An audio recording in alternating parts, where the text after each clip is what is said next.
กินบ้านเฮาเลือกเอาแต่นายเป็นของปึงเมืองเป็นเรื่องสบายล้วนสปามากมีฟังดีเนอฟังขยากจนเพลินมาบลื่นน้ำลายแกงแค่จีนงูไส้อั่วจีนหมูแกงหน่อไม้สร้างหัวบัดถั่วปูน้ำพริกแมงดากับน้ำพริกอ่องอ่องอ่องหัวผักกุมดองหนังปองน้ำปูแกงผักเสียงดา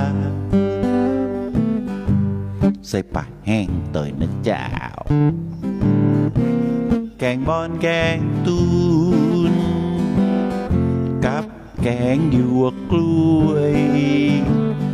ตำมะนุนย่ำเตาซาบะเขือพลอยย้อยย้อยย้อยแกงเห็ดแกงหอยก้อยป่าดุกอุยแกงบะฮอนก็มาแกงอ่อมเครื่องในงัวนะครับแกงผักเหือดลออยำหน่อไม้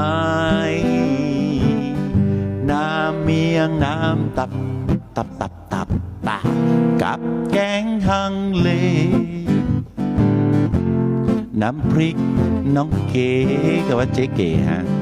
ให้ยำจีนไก่ลาบงูตัวลายโกงนะครับลาบควายตัวดำยังมีหม้อลาบไก่ยกมาลาบปลาสร้อยก็ล้ำครับ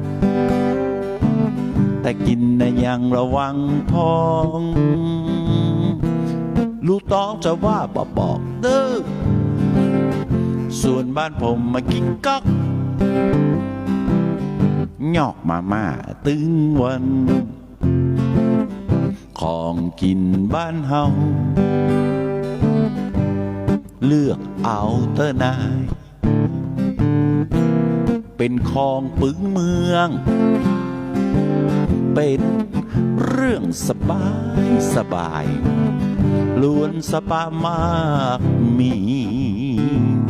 ฟังดีเนอฟังขยากจนเพลินมากลื่นน้ำลาย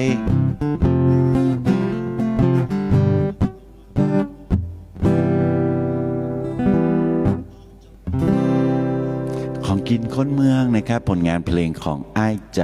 รัญ มโนเพชรนะครับ